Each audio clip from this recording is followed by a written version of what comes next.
हवाओं के लबों से बहते झरने गुनगुनाएंगे, सुरों को साज को आनंद बख्शी याद आए। वाह वाह वाह वाह। My name is Rakesh. I'm son of Mr. Bakshi, Anand Bakshi. And when I meet film people and his fans and I say कि my father said this, my father wrote that, they say don't say father. Mr. Vijay Akela also once told me, तुम आप dad, don't say dad, don't say daddy, say Bakshi Saab, say Bakshi. And after my father died, I got to know my father better. Because मुझे हमेशा ये complex था कि यार विजय जी इतना जानते हैं बख्शी साहब के बारे में, डैड के बारे में.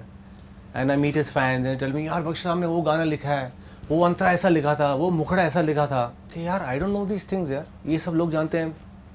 And it took me about 6, 7, 8 years to realise that there is nothing wrong in that. Because it is not possible for me to know my father like Vijay Akela knows my father, क्योंकि ये उनके fans हैं, उनके चाहने वाले हैं. My father was a daddy for me. Our concerns were pocket money, tickets for the movies that were releasing every week. Every week he used to have a release. 650 films in 48 years. Every week there was a release. And other things which you are connected with your father and your mother for, you know, emotional needs or you know whatever. तो मुझे कम से कम 8 साल लगे to get over this inferiority complex कि लोग मेरे पिताजी को मेरे से अच्छा जानते हैं. Because they saw him as a writer. I saw him just as a father. Nothing more. But over the years, so I started educating myself about him, and I started collecting his music, collecting his songs, and I think out of 3,500 songs, I've almost got 3,300, 3,400 songs. I started a group of his on Facebook, and the intention was never to, the intention was just to, you know, just to be there, out there, and share his stuff with people. But the good thing is that from that group, I got so much more information about him, which I could not have known, and being a son. Because you can, I never saw him as anything more than just a father, you know. I wanted to make some AVs of my dad's unpublished songs and some unpublished material and some video recordings of him singing at home. घर पे गाना गा रहे हैं नुसरत साहब के साथ, नुसरत फ़तेह अली खान साहब, तलत अजीज़ साहब. तो ये चीज़ें तो nobody has heard, nobody has seen ever before. तो मैंने सोचा यार दुनिया में बांटा जाए. Because they don't belong to me anyways. ये तो इनकी चीज़, it belongs to everybody. Because he belongs to everybody, not to me only. So I said, yeah, I can't speak of my father. I can only speak of my father on a personal level. I've heard him, I've seen him writing songs. I've, you know, seen his films. But if you really want someone to speak about my father as a writer, then I thought Vijay Akela is a fantastic choice. Probably the best choice. Because he also followed Bakshi Saab's work, not work. He followed Bakshi Saab's words. एक word इन्होंने Bakshi Saab का सुना है, उसको absorb किया है, उसमें मतलब निकाले हैं कि दुनिया के लिए क्या मतलब है, मेरे लिए क्या मतलब है उस चीज़ों में. And he managed to get a lot of good information from Bakshi Saab about himself, about his writing and everything. And I remember he told me once, Bakshi Saab से मैंने पूछा कि आपको इंस्पिरेशन कहाँ से मिलती है. He said, I read Reader's Digest. I get all my stories and my ideas, emotions from there. So such simple things, but just such a wide, you know, meaning to it. So I said the best person to speak on Bakshi Saab as a writer is Vijay Akela. So I invite him over here to share his gems with you. एक शेर मुझे फिराक गोरखपुरी का याद आ रहा है. हंसते खेलते आए थे मैं खाने में फिराक, थोड़ी शराब पी ली तो संजीदा हो गए. 1969 का जिक्र है जब मेरी माँ जी, चंदा है तू मेरा सूरज है तू, ओ मेरी आँखों का तारा है तू, गीत गा के न सिर्फ मुझे सुलाती थी, जगाती थी, बहलाती थी, फुसलाती थी, बल्कि मुझे हर तरह से मनाती थी. और इसी तरह से मुझे आनंद बख्शी साहब से पहला परिचय हुआ था. आज तक मैं आनंद बख्शी के गीतों के ज़रिए ही अपनी सोच, अपनी थॉट को एक जगह पे पहुंचाता हूं. आनंद बख्शी तो एक ऐसे फिलोसोफर का नाम है जिनकी हर बात में बात है. आनंद बख्शी ने कहा था 1980 की फिल्म में, 1980 की फिल्म में आशा में, कि शीशा हो या दिल हो आखिर टूट जाता है.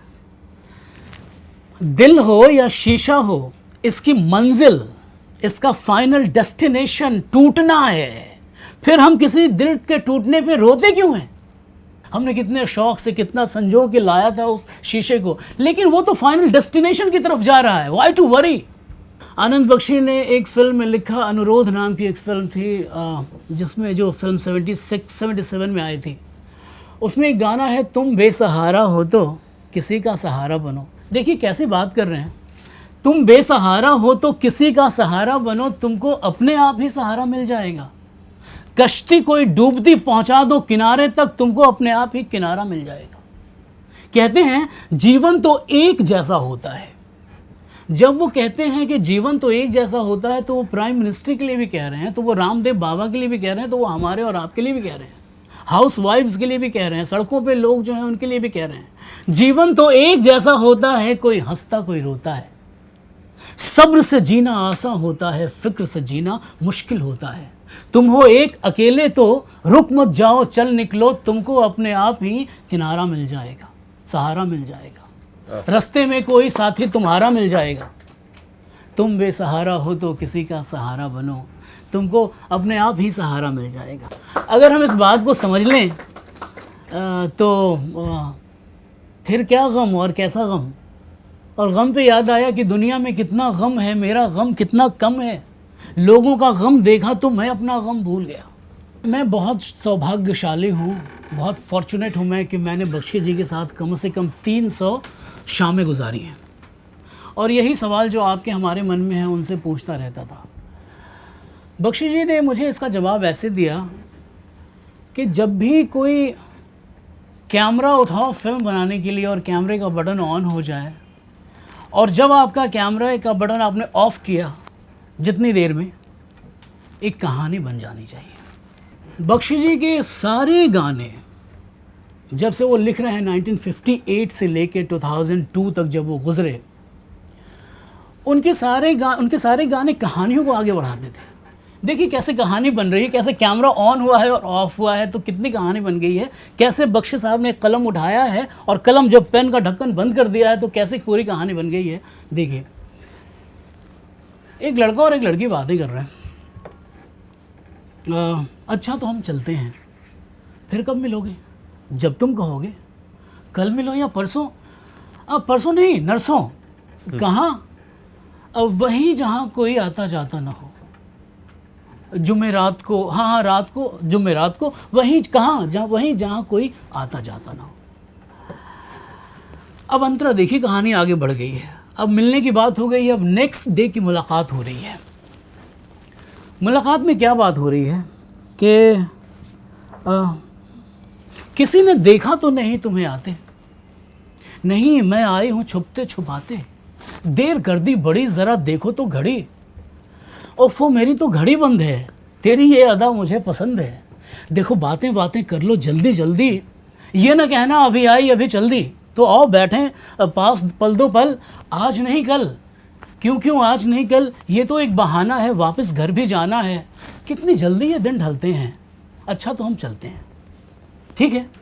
अब जो सेकंड अंतरा है, अच्छा इसमें अंतरा अभी ख़त्म नहीं हुआ। अच्छा तो कितनी जल्दी ये दिन ढलते हैं। अच्छा तो हम चलते हैं, फिर कब मिलोगे? जब तुम कहोगे। कहाँ? अब नहीं ये पूछा जा रहा है कि वहीं जहाँ कोई आता जाता ना हो, नहीं, अब आगे बढ़ चुकी है कहानी, यहीं यहाँ कोई आता जाता नहीं। विल मीट हियर, क्योंकि यहाँ हमने आज देख लिया कि कोई आता जाता नहीं है। अब हम यहीं मिलेंगे। क्या बात। अब हम यहीं मिलेंगे। लेकिन अगले दिन जब वो मिलने आए तो किसी ने देख लिया। इतनी रिमोट तो जगह होती नहीं है, देख लिया लोगों ने। तो क्वेश्चन ही हो रहा है, पहला सवाल ही है, उड़ा है किस लिए तेरा रंगोरी, हमारी पकड़ी गई है बस चोरी। कैसे हुआ ये गजब, मेरा आंचल जो ज़रा ढल गया, सारी दुनिया को पता चल गया। कोई पोएट्री वर्ल्ड की इससे बड़ी नहीं हो सकती है, ये मैं आज दावा कर रहा हूँ। वर्ल्ड की कोई पोएट्री इससे बड़ी नहीं हो सकती है। जब लड़की, जब बिलवेड कहती है मेरा आंचल जो ज़रा ढल गया, सारी दुनिया को पता चल गया।